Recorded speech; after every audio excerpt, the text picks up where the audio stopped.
अपने कर्मचारियों को हर दिन सुबह जल्दी उठकर पार्किंग स्थलों के लिए लड़ने से बचाने के लिए मैंने इमारत के पूरे भूमिगत गैराज को किराए पर लेने के लिए $2 मिलियन खर्च किए। लेकिन जब भारी बारिश हुई तो सुरक्षा कप्तान ने बेरहमी से मेरी अपनी पत्नी को प्रवेश द्वार पर ही रोक दिया। प्रिय, तुम कहाँ हो? बारिश दूर है।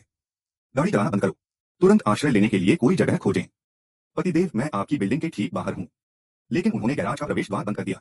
सुरक्षा गार्ड मुझे अंदर जाने से मना कर रहा है। मेरी कार में पानी भर रहा है। यह मेरे टखनों के पार है। क्या वह गेट नहीं उठाएगा? उसे अपनी लाइसेंस प्लेट दो। वह हमारा निजी गैराज है, मैंने उसे पहले ही बता दिया था। उनका दावा है कि मेरी प्लेटें सिस्टम में नहीं है। उन्होंने कहा, इस कार को खुद भगवान भी अंदर नहीं ला सकते। यह विशाल गैरेज जिसके लिए मैंने $2 मिलियन का भुगतान किया था, एक अभेद्य कंक्रीट की दीवार बन गया था जिसमें मेरी अपनी पत्नी फंस गई थी। प्रिय, बर्फीला पानी अभी अभी मेरी पिंडलियों तक पहुंचा है। मैं पूरी तरह फंस गया हूं। वह कारों की एक विशाल कतार मुझे पीछे से रोक रही है। पतिदेव, कृपया। मैं बहुत डरा हुआ हूं। प्रिय, मेरी बात बहुत ध्यान से सुनो। अपनी महत्वपूर्ण चीजें ले लें, अभी कार छोड़ दें और सीधे मुख्य लॉबी में चले जाएं।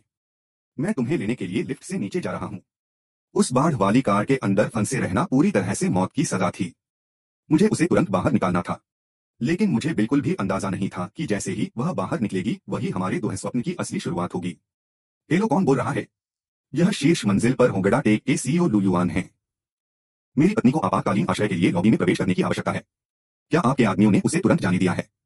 ओह बॉस लू, यह कठिन है। आप देखिए, नियम पूर्ण है। यदि सिस्टम में लाइसेंस प्लेट लॉग इन नहीं है तो स्वयं भगवान भी मूसलाधार बारिश में बाहर हो जाते हैं। आपके अपने बॉस ने व्यक्तिगत रूप से मेरे लिए उस निजी गैराज की गारंटी दी। मैंने उस पूरी मंजिल के लिए $2 मिलियन का भुगतान किया। मेरी पत्नी को प्रवेश की पूर्ण अनुमति है। बॉस तो बॉस होता है, लेकिन मैं ड्यूटी पर तैनात व्यक्ति हूँ। मैं सिर्फ सिस्टम को फॉलो करता हूँ। यदि उसके गंदे कपड़े हमारी महंगी लॉबी कालीनों को बर्बाद कर देते हैं तो मेरे पूरे महीने का वेतन इसके लिए पर्याप्त नहीं होगा। आप सभी बड़े मालिकों को तनाव हो रहा है। एक बेकार कार में कुछ पागल महिला ने हमारे प्रीमियम निजी गैराज में जबरदस्ती घुसने की कोशिश की। मैंने उसे बाढ़ के पानी में पूरी तरह फंसा दिया है। मुझे एहसास हुआ कि वह अपनी बाहों में किस चीज को इतनी शिद्दत से बचा रही थी। यह घर का बना सूप था। मैंने कल रात यूं ही बता दिया था कि मैं इसकी लालसा कर रहा हूं। उसने सिर्फ मेरे लिए इस बड़े तूफान का सामना किया, लेकिन बाढ़ में फंस गई और समूह चैट में उसका मजाक उड़ाया गया। किसी ने जवाब दिया, बढ़िया काम। यह एक हाई एंड ऑफिस टावर है। हम किसी भी बेतरतीब आवारा जानवर को अंदर घूमने नहीं दे सकते। मैंने बिल्कुल उसी जैसी बहुत सी महिलाएं देखी हैं। वह सिर्फ एक मुफ्त पार्किंग स्थल चुराना चाहती है, बाहर डूबने का अपना अधिकार पूरा करना चाहती है। हाँ, अगर वह आयातित कालीनों को बर्बाद कर देती है तो वह घृणित गंदी गंदी गंध हफ्तों तक कम नहीं होगी। मैंने तुरंत मैसेज किया कि वह मेरी पत्नी है। मुझे पूरी उम्मीद थी कि वे चुप रहेंगे और उसे तुरंत इमारत के अंदर जाने देंगे। लेकिन मैं पूरी तरह गलत था। कुछ लोगों के मुंह कंक्रीट की दीवारों से भी ज्यादा सख्त होते हैं। बॉस लू, भले ही वह आपकी पत्नी हो, वह यूं ही हमारे सभी सुरक्षा नियमों को नहीं तोड़ सकती। बिल्कुल, नियम हर किसी पर लागू होते हैं। यदि वह यहाँ कीचड़ खींचती है तो यह व्यवसाय के लिए दुर्भाग्य है। यह एक लग्जरी कार्यालय स्थान है, शरणार्थी शिविर नहीं। हम उसे तूफान से बचने से नहीं रोक रहे हैं। वह सड़क के पार बस स्टॉप के नीचे छिपकर क्यों नहीं जा सकती? उसे हमारी लॉबी को संक्रमित करने की जरूरत क्यों है? पत्थर का लोगो। अब आप सुरक्षित हैं। मैं बिल्कुल यहाँ हूँ। पानी जम रहा था। मैं लगभग गिर पड़ा, लेकिन सूप नहीं गिरा। यह अभी भी पूरी तरह गर्म है। वह लगभग आधे घंटे तक उस जमा देने वाली बाढ़ में फंसी रही। फिर भी उसकी पहली प्रवृत्ति मुझे अपना सूप सौंपने की थी। उस पल मेरे दिल को ऐसा लगा, एकदम चीर दिया गया। प्रिय, बस इसे जाने दो। अभी यह दरवाजा खोलो। ओह बॉस लू, आप इस तूफान में यहाँ क्या कर रहे हैं? यह यहाँ क्रू है। मैंने कहा, दरवाजा खोलो और उसे अंदर आने दो। बॉस लू, आप इसे सचमुच कठिन बना रहे हैं। मेरे प्रबंधक की लिखित पर्ची के बिना कोई भी प्रवेश नहीं करता। लिखित पर्ची? वह अंदर बैठकर एयर कंडीशनिंग चालू कर रहा है जबकि मेरी पत्नी बाढ़ के पानी में ठिठुर रही है। वह एक पर्ची चाहता है। अच्छा, मैं इसे याद रखूंगा। चलो, हम लॉबी में जा रहे हैं। देखते हैं कौन तुम्हें रोकने की हिम्मत करता है। लेकिन क्या एक बेवकूफकालीन इंसान की जान से ज्यादा महत्वपूर्ण है? ध्यान आकर्षित करें। वह मैली औरत अंदर जा रही है। उसे हर कीमत पर रोकें। उसे उन कालीनों को छूने मत दो। उसकी हरकत करें। पतिदेव, इस समय मेरे पैर बहुत कमजोर महसूस हो रहे हैं। हम लगभग वहीं हैं। अंदर गर्मी है। तुम यहीं बैठो जब तक मैं गर्म तौलिया ले लेता हूँ। ठीक है। अरे फ्रीज, तुम्हें अंदर किसने जाने दिया? क्या आप पूरी तरह से अंधे हैं? ये हस्तनिर्मित आयातित इतालवी कालीन हैं। यदि वे गंदे हो जाएं तो क्या आप उन्हें बदलने का जोखिम उठा सकते हैं? सुरक्षा। क्या तुम सब मर गए हो या क्या? जल्दी करो और इस गंदे भिखारी को बाहर निकालो। वह पूरी लॉबी को दलदल की तरह दुर्गंधयुक्त बना रही है। पतिदेव, कृपया। चलिए अभी चलते हैं। हम यहीं रह रहे हैं।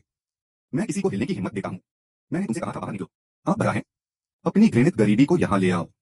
हमारे खिलाफ हमला करने की कोशिश की जा रही है। आप स्पष्ट रूप से ऐसी जगह से संबंधित नहीं हैं। हाँ, सही कार्य करता है। हमने आपको जाने की चेतावनी दी थी, लेकिन आपको खुद को शर्मिंदा होना पड़ा। आप कुछ भी नहीं हैं, बल्कि महत्वपूर्ण होने का दिखावा करने वाले एक तुच्छ डिलीवरी ड्राइवर हैं। पतिदेव, मैं कसम खाता हूं कि मेरा इरादा कालीन को बर्बाद करने का नहीं था। वह एकदम मेरे पास आई और जबरदस्ती मुझे धक्का दे दिया। मैंने तुम्हें धक्का दिया। छोटी बच्ची, जाहिर तौर पर तुम अपने आप ही फिसल गई। तुम गंदे हो और हमारे महंगे कपड़े छूने की कोशिश कर रहे हो। तुम्हें किसने धक्का दिया? आपको किसकी तलाश है? सुरक्षा। इस पूर्ण पागल को सड़क पर फेंक दो। आप क्या कर रहे हो? क्या तुम मुझ पर हाथ उठाएगा? आप कुछ बेतरतीब सड़क कूड़ेदान को लेकर यहाँ प्रत्येक कॉर्पोरेट किराएदार पर युद्ध की घोषणा करना चाहते हैं। सड़क का कचरा। उसने मेरी पत्नी को सड़क का कूड़ा कहा। उस क्षण भर में कुछ पूरी तरह से मेरी छाती के अंदर टूट गया। यह मेरा धैर्य नहीं था। यह मेरा शिष्टाचार भी नहीं था। यह एक सभ्य आदमी होने का थोथा छद्मवेश था। पुलिस को किसने बुलाया? रिपोर्ट में कहा गया कि हिंसक उपद्रव हुआ। अधिकारी यही, वह ये थी। इस अतिचारी ने अवैध रूप से जबरन अंदर प्रवेश किया और हमारे बेहद महंगे कालीनों को बर्बाद कर दिया। हम पूर्ण मुआवजे की मांग करते हैं। जिस अतिचारी का आप उल्लेख कर रहे हैं, वह यह ठंडी महिला है। बिल्कुल। वह बिना किसी मंजूरी के घुस आई और हमारी संपत्ति को नष्ट कर दिया। वह है। अधिकारी, मेरा नाम रुजवान है। मैं शीर्ष मंजिल पर होंगडे टेक का सीईओ हूँ। और यह मेरी पत्नी है। बाहर भयंकर तूफान है और उसे बस आपातकालीन आश्रय की आवश्यकता है। इस महिला ने बिना उकसावे के हिंसक तरीके से धक्का दिया, जिससे मेरी पत्नी गिर गई और खुद को घायल कर लिया। क्या तुमने उसके साथ मारपीट की? मैंने बिल्कुल नहीं किया। वह अपने आप गिर पड़ी। वह मुझे पूरी तरह से फंसा रहा है। हम सुरक्षा फुटेज खींचकर सत्यापित कर सकते हैं कि किसने किसे धक्का दिया। झूठी रिपोर्ट दर्ज करने और हिंसा भड़काने से आपको निश्चित रूप से हिरासत में लिया जाएगा। अधिकारी, यह एक बड़ी गलतफहमी है। हम केवल असत्यापित बाहरी लोगों को प्रतिबंधित करके भवन सुरक्षा प्रोटोकॉल की रक्षा कर रहे थे। मूसलाधार बाढ़ के दौरान आपदा आश्रय से इनकार। क्या आपकी कॉर्पोरेट नीतियां वास्तव में किसी की मृत्यु से अधिक मायने रखती हैं? आप में से कौन दोष लेगा? कंपनी का नाम, संपर्क जानकारी। अब वांग में हुआ। डिंगक सिंह वित्तीय। प्रिय, मैं ठीक हूं। कृपया हंगामा न करें। यह कोई उपद्रव नहीं है। यह न्याय है। हम सुरक्षा फुटेज बाद में निकाल लेंगे। यदि हमें जानबूझकर हमला मिलता है तो हम इसे कानूनी रूप से संभालेंगे। अब सब लोग चले जाओ। उसके आराम में खलल न डालें। बड़ी बात। श्री लू, यदि उसकी चोटें गंभीर हैं तो मेडिकल रिपोर्ट प्राप्त करें। आप कभी भी आरोप लगा सकते हैं। धन्यवाद। चलिए ऊपर, आपको कपड़े बदलवा देते हैं। मैं चल सकता हूँ। सूप अभी गिरा। मैं और बनाऊंगा। मुझे बस इस बात की खुशी है कि आप सुरक्षित हैं। पुलिस वाले चले गए। वह भयानक औरत भी चली गई। लॉबी पूरी तरह से शांत हो गई, जैसे कुछ हुआ ही न हो। लेकिन मैं जानता था कि यह नहीं हुआ है। वे मेरी पत्नी के ऋणी थे। मैं उनसे इसका 10 गुना भुगतान कर पाऊंगा। मैंने पेंटहाउस बटन दबाया, लेकिन मेरे दिमाग में मैं पहले से ही बहुत गहरा स्विच फ्लिप कर चुका था। इससे पहले कि आप जम जाएं, उन गीले कपड़ों से बाहर निकलें। ठीक है लू, जो यह मैं हूं। अभी आपके पास कितने डंप ट्रक उपलब्ध हैं? 20 बेकार बैठे बॉस लू। जॉब मिला? हाँ। उन्हें जल्दी सूखने वाले सीमेंट से भरें और होंगयू टावर पर ले आएं। कुछ बना रहे हैं बॉस लू? नहीं। छत के दरवाजे, सभी 4 भूमिगत गैराज प्रवेश द्वारों को पूरी तरह से बंद कर दें। बॉस, क्या आप पूरी तरह आश्वस्त हैं? मैं भुगतान कर रहा हूं और मैं कर्मी लूंगा। क्या आप 30 मिनट में यहां पहुंच सकते हैं? मैं स्वयं काफिले का नेतृत्व करूंगा। अच्छा। मैं उन्हें दिखाने जा रहा हूं कि मेरे वास्तविक नियम क्या हैं। प्रिय, आप किसे फोन पर कॉल कर रहे हैं? बस कुछ निपटा रहे हैं? कुछ आराम मिलना। मैं नीचे जा रहा हूं। चिंता मत करो। कुछ भी मूर्खतापूर्ण मत करो। यह मूर्खतापूर्ण नहीं है। यह जरूरी है। क्या हो रहा है? क्या आपने भूकंप मारा? लानत है। सड़क डंप ट्रकों से पूरी तरह भर गई है। आखिर हो क्या रहा है? इतने सारे क्यों? बॉस लोग, जल्दी सूखने वाले सीमेंट के 20 बड़े ट्रक पूरी तरह से तैयार हैं। शब्द दो। हम कैसे डालें? उन सभी को पूरी तरह से बंद करके सील करें। वह पागल है। वह बिल्कुल पागल है। मेरा मेबैक अभी भी वहीं खड़ा है। मैं पुलिस को बुला रहा हूं। जैसे जैसे सीमेंट का हर एक बोझ नीचे गिरता गया, मेरे दिमाग में बार बार वही छवि उभरती रही। जिस तरह वह ठंडी बारिश में कांप रही थी। उसके गिरते ही सूप छलक गया। उसकी नाजुक कलाइयों को ढकने वाली कच्ची लाल चोटें। मेरी खूबसूरत कार। मेरी पोशे। मैं उस पर मुकदमा करने जा रहा हूं। मैं कसम खाता हूं। मैं उसे जेल में डाल दूंगा। अब उसे रोको बॉस लू। संपत्ति प्रबंधक। मैं स्थायी रूप से सीख गया है। अब आपके कालीनों को गंदा करने वाली बाहरी कारें नहीं होंगी। बॉस लू, काम पूरी तरह खत्म हो गया है। हमारा अगला कदम क्या है? अब हम आराम से बैठेंगे और उनके मुकदमों का इंतजार करेंगे। उस $2 मिलियन के सीमेंट ने एक गैराज को दफन नहीं किया। इससे मेरी पत्नी का भारी कर्ज दब गया। आप मानसिक रोगी हैं। क्या आपको यह भी एहसास है कि मेरी पोछ वहां नीचे दबी हुई है? मेरी मेबैक की कीमत 1.8 मिलियन है। क्या आप इसे वहन कर सकते हैं? आपके वाहन। इसका पता आप ही लगाएं। मैं इस गैराज का मालिक हूं। अगर मैं चाहूं तो मैं इसे सील कर सकता हूं। बॉस लू, उन्हें रोकें। आप पूरी इमारत की नींव को नष्ट कर रहे हैं। नींव को नष्ट करना। मैंने वह विशाल निजी स्थान $2 मिलियन की नकद राशि से खरीदा था। मैं अपनी संपत्ति के साथ जो करता हूं वह मेरा बहुत बड़ा व्यवसाय है। लेकिन यह मुख्य गैराज है। किराएदार पार्क नहीं कर सकते। वह मेरी समस्या क्यों है? श्री लू, मैं संपत्ति प्रबंधन का मुख्य कानूनी प्रतिनिधि चेन हूं। यहाँ आपका निजी स्वामित्व वस्तुनिष्ठ रूप से इस संपूर्ण व्यावसायिक भवन के सार्वजनिक हितों से सीधे जुड़ा हुआ है। अभी गैराज को जबरन सील करके आप हर किराएदार के कानूनी अधिकारों का गंभीर उल्लंघन कर रहे हैं। अगर वे ट्रक तुरंत नहीं रुके तो हम बड़ा मुकदमा चलाएंगे। हम सभी आर्थिक क्षति के लिए पूर्ण मुआवजे की मांग करेंगे और आप सभी संबंधित कानूनी परिणाम भुगतेंगे। हाँ, उस पर मुकदमा करो। दिवालिया आदमी, उसे जेल में डाल दो। मुकदमे, नुकसान, कानूनी परिणाम। उनकी धमकियों को सुनकर मुझे एहसास हुआ कि वे पूरी तरह से भूल गए थे कि पहला मुक्का किसने मारा था। आगे बढ़ो और मुझ पर मुकदमा करो। लेकिन जब आप फाइल करें तो सुनिश्चित करें कि आपने ठीक ठीक लिखा है कि आपने आज मेरी पत्नी को किस तरह हिंसक तरीके से धक्का दिया। आइए देखें कि न्यायाधीश को आपके जानबूझकर किए गए हमले की अधिक परवाह है या मेरे द्वारा अपनी निजी संपत्ति को संशोधित करने की। उन्होंने ईमानदारी से सोचा कि मैं भयभीत हो जाऊंगा, लेकिन वे कुछ महत्वपूर्ण बात भूल गए। ठंडी बारिश में बुरी तरह कांप रही वह महिला मेरी पत्नी है। जिसे उन्होंने गंदी जमीन पर जोर से धक्का दिया वह मेरी पत्नी है। जिसे उन्होंने सार्वजनिक रूप से अपमानित किया और भिखारी कहा वह मेरी पत्नी है। मैं इस गुस्से को कभी नहीं सह पाऊंगा। मैं यह हिसाब बराबर कर रहा हूं। अपने आप को देखो, तुम पूरी तरह भीग गए हो। जल्दी करो और अपने कपड़े बदलो। यह ठीक है। मैंने पूरी स्थिति संभाली। मैंने ऑफिस की खिड़की से सब कुछ देखा। आपने वास्तव में पूरे गैराज को सील कर दिया। हो गया। $2 मिलियन। क्या यह सचमुच इसके लायक था? आप पूछ रहे हैं कि क्या यह इसके लायक है? 2 मिलियन आपको उस बारिश में ठिठुरने से नहीं बचा सकते। यह मिटा नहीं सकता आपकी कलाई पर वह ताजा निशान। लेकिन कम से कम यह उन कायरों को याद दिलाता है कि आप कोई भिखारी नहीं है। तुम मेरी पत्नी हो। लू युआन की पत्नी। प्रबंधक वांग। यह लू युआन है। वित्तीय केंद्र में सड़क के पार वह विशाल खाली पेंट हाउस। क्या यह अभी भी उपलब्ध है? बॉस लू। हाँ बिल्कुल। पूरे 2000 वर्ग फुट के पेंट हाउस में मनमोहक दृश्य, एक विशाल गैरेज और विशिष्ट सुरक्षा है। एक भ्रमण चाहते हैं? कोई दौरा नहीं। मैं इसे ले रहा हूं। क्या हम आज अनुबंध पर हस्ताक्षर कर सकते हैं? आज बॉस लू। कोई बातचीत नहीं। यह प्रीमियम कॉर्पोरेट रियल एस्टेट है। नहीं। आज। मुझे आज दोपहर तक अंदर जाना होगा। क्या आप यह कर सकते हैं? बिल्कुल। मैं तुरंत इसकी व्यवस्था करूंगा। मैं इस इमारत में एक सेकंड भी खड़ा नहीं रह सकता। मैं सिर्फ नखरे नहीं दिखा रहा था। मैं पूरी तरह से निराश हो गया था। हम आज दोपहर आगे बढ़ रहे हैं। हम पूरे पेंट हाउस को वित्तीय केंद्र में ले जा रहे हैं। प्रत्येक फाइल, कंप्यूटर और कार्यालय आपूर्ति पैक करें। मूवर्स ठीक 10 बजे पहुंचते हैं। आइए इसे पूरा करें। बॉस लू आज दोपहर को चल रहा है। यह बहुत अचानक है।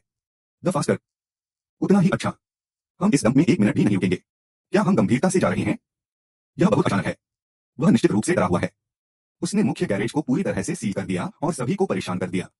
अगर वह नहीं भागा तो उस पर मुकदमा हो जाएगा। आप भाग सकते हैं लेकिन चुप नहीं सकते। उस पर अभी भी उस क्षति का एक पैसा बकाया है। उन बेवकूफों ने सोचा कि मैं भाग रहा हूं। उन्हें बात करने दीजिए। कप्तान झांग। बॉस लू का गैराज सील कर दिया गया है, इसलिए मेरा गार्ड बूथ भी चला गया है। अब मुझे कहां जाना चाहिए? अब काम करना है। मुझे नहीं पता। हमारे बिल्कुल नए कार्यालय में पहला भोजन, ताजा पोर्क रिब सूप, नवनिर्मित। धन्यवाद। नहीं, मुझे आपको धन्यवाद देना चाहिए। मेरी इतनी शिद्दत से रक्षा करने के लिए धन्यवाद। तुम मेरी पत्नी हो। हम एक अजय टीम हैं। नया कार्यालय, ताजा नई शुरुआत। मैंने ईमानदारी से सोचा था कि कंपनी को स्थानांतरित करना ही इसका अंत होगा। लेकिन कुछ लोग अंततः नौकरी छोड़ने से पहले केवल अपनी कब्र खोदने पर जोर देते हैं। एक ब्रेक ले लो। आप बहुत मेहनत कर रहे हैं। मैं मुस्कुराया और कहा कि मैं ठीक हूं। यह नया कार्यालय वैसे भी बहुत बेहतर था। वहां पर होंगयू बिल्डिंग पूरी तरह से खत्म हो चुकी थी।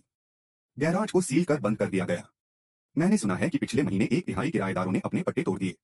उन्होंने सामान पैक किया और चले गए। वह जगह अब आधी खाली थी, बिल्कुल एक परित्यक्त भूथा घर जैसा लग रहा था। संपत्ति प्रबंधन भी गायब हो गया। क्या वे पहले अहंकारी नहीं थे? आयातित कालीनों का बखान। मैनेजर और गार्ड सभी भाग गए। अब सामने के दरवाजे पर एक भी गार्ड नहीं बचा था। मैंने सुना है कि किराएदार संघ के अध्यक्ष झाओ भी दिवालिया हो रहे थे।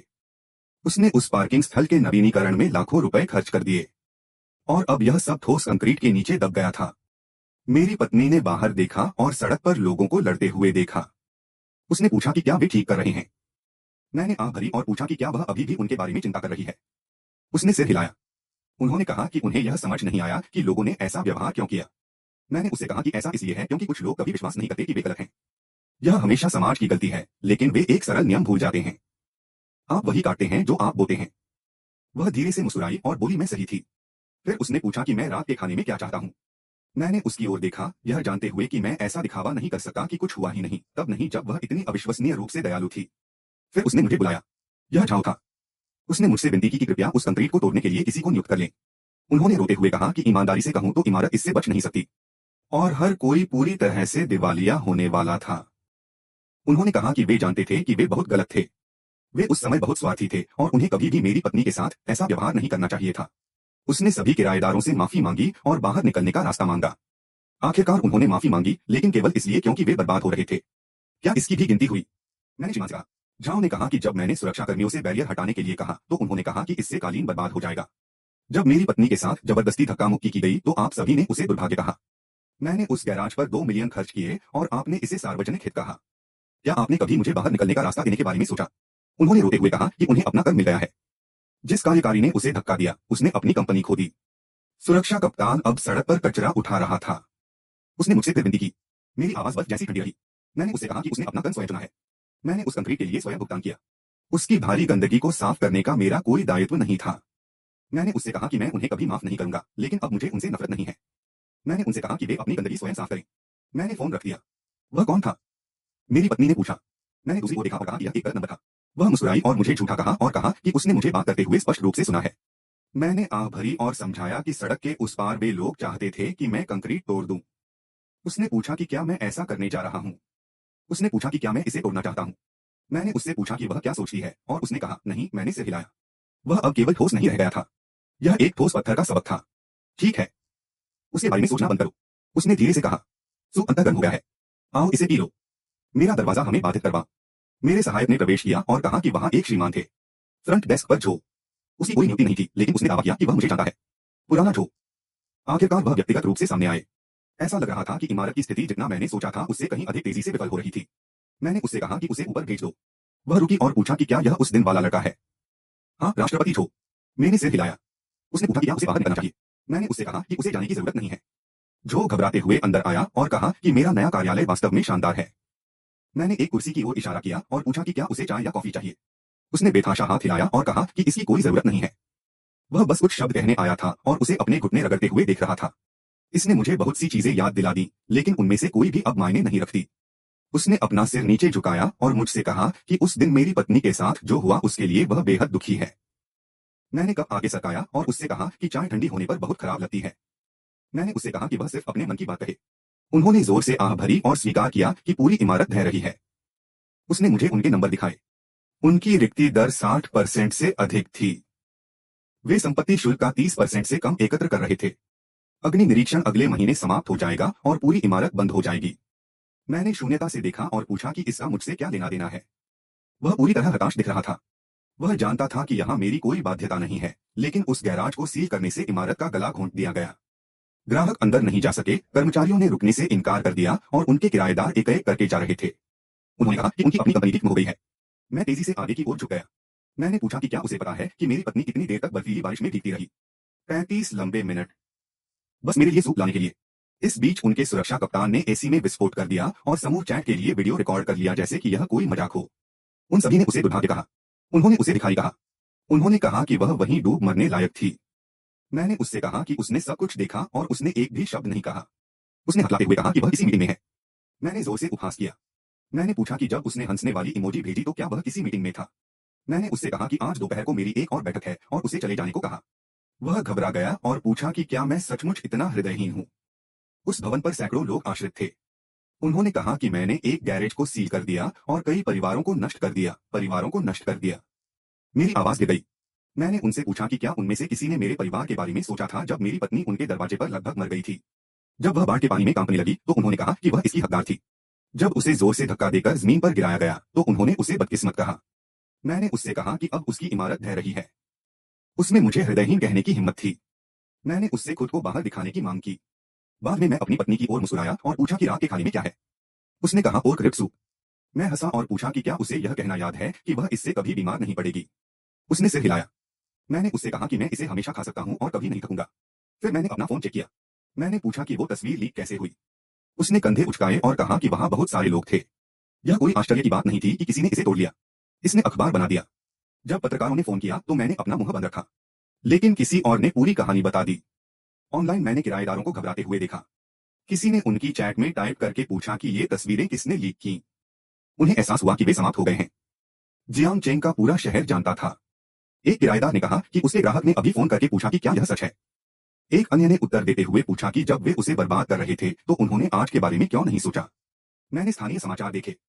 एंकर ने प्रोफेसर जो से कंक्रीट गैराज घटना पर उनकी राय पूछी। प्रोफेसर ने कहा कि सतह पर यह एक पड़ोस का विवाद था, लेकिन वास्तव में यह एक स्पष्ट सामाजिक उदासीनता को दर्शाता है, क्योंकि एक महिला अपने पति के लिए सूप लाने के लिए तूफान का सामना करती थी। एक कालीन की सुरक्षा के लिए सुरक्षाकर्मियों ने उसे बंद कर दिया और किराएदारों ने उसे शारीरिक रूप से धक्का दिया। उन्होंने कहा कि जब बुनियादी सुरक्षा की गारंटी नहीं दी जा सकती तो आलीशान गैराज या महंगे आयातित कालीन का क्या मतलब है। एंकर ने पूछा कि उन्होंने गैराज को कंक्रीट से सील करने के मेरे फैसले का मूल्यांकन कैसे किया। प्रोफेसर ने इसे पूरी तरह से अतार्किक लेकिन पूरी तरह से समझने योग्य बताया। जब किसी नागरिक की सामान्य दलीलों को बार बार और पूरी तरह से नजरअंदाज कर दिया जाता है और न्याय के लिए सभी प्रणालीगत चैनल विफल हो जाते हैं तो हताश लोग स्वाभाविक रूप से चरम उपायों का सहारा लेते हैं। उन्होंने कहा कि सभी को इस पर चिंतन करने की जरूरत है। जिस दिन वह लेख प्रकाशित हुआ उसी दिन दृश्य संख्या पूरी तरह से 1 लाख से अधिक हो गई। कुछ लोगों ने कमेंट्स में मुझे पागल कहा। कुछ लोगों का दिल मेरी पत्नी के लिए टूट गया। कुछ ने कहा कि मैंने सही काम किया। दूसरों ने कहा कि मैं बहुत दूर चला गया। लेकिन एक विशिष्ट टिप्पणी थी जिसे मैं बहुत लंबे समय तक देखता रहा। शख्स ने लिखा कि उसकी पत्नी को भी कुछ ऐसा ही अनुभव हुआ, लेकिन यह कभी खबर नहीं बनी और किसी ने उसकी मदद नहीं की। वह उसे आधे घंटे तक तेज बारिश में खड़ा देखता रहा। वह भीगते हुए घर आई। उस रात उसे 3 दिनों तक भयानक बुखार रहा। वह बेकार होने के कारण खुद से नफरत करता था, लेकिन उसने मुझसे कहा कि मैंने एक अद्भुत काम किया है। मेरी पत्नी पहली नहीं थी और वह आखिरी भी नहीं होगी, लेकिन कम से कम किसी ने तो इसे देखा। किसी को याद आया। इतना ही काफी था। इस बीच उनकी इमारत पूरी तरह से अस्त व्यस्त हो गई। मैंने संपत्ति प्रबंधन के भाग जाने के बारे में चिल्लाते हुए उनके वीडियो देखे। उन्होंने अपनी सुरक्षा जमा राशि और पार्किंग शुल्क की मांग की। किसी ने चिल्लाकर कहा कि सपने देखते रहो, क्योंकि कंपनी का पंजीकरण रद्द कर दिया गया था और कानूनी प्रतिनिधि क्षेत्र से भाग गया था। झाओ ने सभी को चिल्लाना बंद करने के लिए चिल्लाते हुए उन्हें शांत करने की कोशिश की। उन्होंने दावा किया कि उन्होंने एक वकील से संपर्क किया है और वे कानूनी प्रक्रियाओं का पालन कर रहे हैं। वे यह पूछने पर पीछे हट गए कि एक व्यावहारिक रूप से दिवालिया कंपनी कानूनी प्रक्रियाओं का पालन कैसे करेगी। उन्होंने दलील दी कि वह सिर्फ समाधान ढूंढने की कोशिश कर रहे थे। वे हंसे और पूछा कि क्या उसका भव्य समाधान मुझसे दया की भीख मांग रहा था। मैंने अपनी खिड़की से देखा कि एक और ट्रक आया। मैंने एक और किराएदार को जाते हुए देखा। वे घबराकर पूछने लगे कि कितनी इकाइयां बची हैं। उन्हें गिनने पर यह 10 से भी कम था। उन्हें एहसास हुआ कि जल्द ही वह जगह भुतहा घर बन जाएगी। एक और आवाज कड़वी आवाज में गूंजती हुई बोली कि भूत भी शून्य पानी या बिजली वाली जगह पर नहीं रहना चाहेंगे। वैसे भी उन्हें अभी भी संपत्ति शुल्क का भुगतान करना होगा। कृपया अंदर आएं। श्री लू, एक महिला आपसे मिलने के लिए नीचे इंतजार कर रही है। वह कहती है कि उसका नाम वांग मेकवा है और वह होंग्यू बिल्डिंग में किराएदार है। उसने कहा कि वह आपसे मिलना चाहती है। उसे ऊपर आने दो। अब वह यहाँ क्या कर रही है? दया की भीख मांगना, माफी मांगना या सिर्फ परेशानी पैदा करना चाह रहा हूँ? श्री लू, मुझे तुम्हें परेशान करने के लिए बहुत खेद है। बैठिए। श्री लू, मैं वास्तव में यहाँ माफी मांगने के लिए हूँ। उस दिन के बारे में मुझे कभी भी तुम्हारी पत्नी को धक्का नहीं देना चाहिए था। मुझे उसे कोसना नहीं चाहिए था। मैं तब पूरी तरह से अपना दिमाग खो चुका था। मुझे अंदाजा नहीं था कि बाहर तेज बारिश हो रही है। मुझे नहीं पता था कि वह सूप पहुंचा रही थी। तुम्हें पता नहीं था? तुम्हें नहीं पता था कि वह सिर्फ सूप पहुंचा रही थी। उस पूरे दिन भारी बारिश हुई। जब तुम बाहर गए तो क्या तुम भीगे नहीं? जब आपने उसे धक्का दिया तो उसके हाथ में थर्मस था। जब आपने एल्डेरा बेगर को बुलाया तो वह भीगी हुई थी और कांप रही थी। क्या आपने ईमानदारी से वह नहीं देखा? मैंने उसे देखा। मैंने सचमुच यह सब देखा। लेकिन उस समय मुझे लगा कि वह एक बाहरी व्यक्ति है। कालीन को गंदा करने से हमारी कॉर्पोरेट छवि खराब हो जाएगी। तो एक पूरी तरह से भीगी हुई महिला आपके कीमती कार्यालय कालीन को गंदा करने के लिए 40 मिनट तक तेज बारिश में खड़ी रही। उसका दावा है कि उसने अपना दिमाग खो दिया है। लेकिन मैं जानता हूं कि यह कोई दिमागी मसला नहीं है। यह दिल का मामला है। कुछ लोग किसी और की परवाह नहीं करते, केवल अपनी परवाह करते हैं। श्री लू, मेरी स्टार्टअप कंपनी भी दिवालिया हो गई। मेरी पोष में पानी भर गया था। मैं मरम्मत का खर्च वहन नहीं कर सकता था, इसलिए मैंने इसे बेच दिया। मेरे ग्राहक भाग गए और मेरे कर्मचारी चले गए। मेरे पास अब बिल्कुल भी कुछ नहीं बचा है। क्या तुम मुझे ये सब बताने के लिए ही यहाँ आए हो? यह आपकी पत्नी को नीचे धकेलने का आर्थिक मुआवजा है। उसकी कलाई बुरी तरह घायल हो गई थी। मैंने चिकित्सा बिलों और खोई हुई मजदूरी का हिसाब लगाया और सब कुछ यहाँ है। हालांकि यह बहुत ज्यादा नहीं है, हमें आपके पैसे की जरूरत नहीं है। हम उस दिन को कभी भी नकदी से नहीं मापेंगे। आप इसे रख सकते हैं। श्री लू, मैं यहाँ कुछ भी मांगने नहीं आया हूँ। मैं बस इस कर्ज को हमेशा के लिए चुकाना चाहता हूँ। यदि आप इसे स्वीकार नहीं करेंगे तो भी मेरा विवेक इसे स्वीकार नहीं कर सकता। एनएस वांग, पुलिस पहले ही उस घटना को संभाल चुकी है जहां आपने मेरी पत्नी को धक्का दिया था। अब तुम्हें मेरी तलाश करने की जरूरत नहीं है। उस दिन की चोटें ठीक हो गईं। सूप बहुत पहले ही ठंडा हो गया था। लेकिन यह याद रखें, कुछ चीजें कालीन से भी कहीं अधिक मूल्यवान होती हैं, पोर्शे से कहीं अधिक महंगा और आपके व्यक्तिगत गौरव से कहीं अधिक मूल्यवान। भविष्य में कभी किसी को धक्का न दें। मैं उसे याद रखूंगा। मुझे याद आता है, क्या वह वांग में हुआ वही व्यक्ति था जिसने आपको उस दिन धक्का दिया था? वह क्या चाहती थी? बस माफी मांगने के लिए। वह मुआवजा लेकर आई, उसने कहा कि उसका व्यवसाय डूब गया और उसने अपनी कार बेच दी। वह बहुत बदल गई। वह पतली और अधिक उम्र की दिखती है। क्या आप उससे नफरत करते हैं? मैं करता था, लेकिन अब मैं उससे नफरत नहीं करता। उस दिन मुझे धक्का देना उसकी गलती थी, लेकिन अब वह भी काफी दुखी है। प्रिय, क्या तुम्हें लगता है कि अगर सुरक्षा गार्ड ने गेट उठा दिया होता और मुझे भूमिगत गैराज में जाने दिया होता, तो ऐसा कुछ नहीं होता? उसने मुझसे पूछा कि क्या उस दिन सब कुछ सामान्य रूप से चला था? क्या इन सभी परिणामों से बचा जा सकता था? मैंने इसके बारे में काफी देर तक सोचा। मुझे नहीं पता था कि उसे कैसे उत्तर दूं, क्योंकि यदि अस्तित्व ही नहीं है तो क्या होगा? जो कुछ भी मौजूद है वह ठोस कंक्रीट की दीवार है, और उस दीवार के दूसरी ओर खोई हुई गरिमा वे कभी वापस नहीं पा सकते। कुछ चीजों का कोई मतलब नहीं है। अगर उस दिन जो हुआ सो हुआ। उन्होंने वह विशेष रास्ता चुना और हमने यह रास्ता चुना।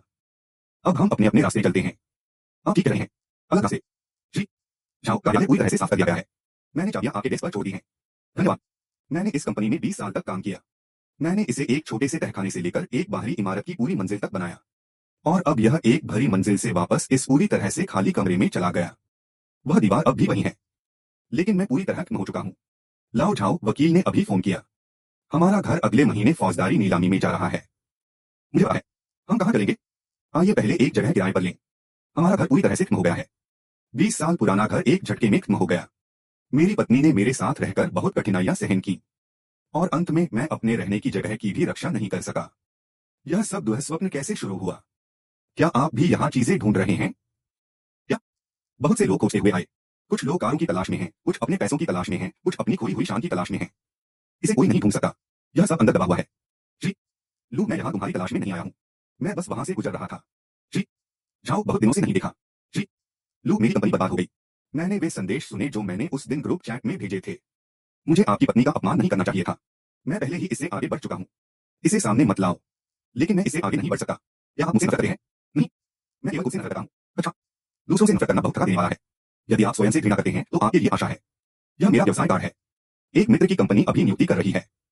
वे वास्तव में आपके कॉर्पोरेट अनुभव का उपयोग कर सकते हैं। वेतन अधिक नहीं है, लेकिन जीवनयापन के लिए पर्याप्त है। मैं तुम्हें कैसे चुकाऊंगा? कोई जरूरत नहीं है। यह आपके लिए नहीं है। ऐसा इसलिए है ताकि मेरी पत्नी को यह न लगे कि इस दुनिया में केवल नफरत बची है। मैंने लाओ झाओ को आगे बढ़ने का एक नया रास्ता दिया, लेकिन क्या वह इस अंधेरी जगह से बाहर निकल पाएगा या नहीं, यह पूरी तरह से उस पर निर्भर करेगा।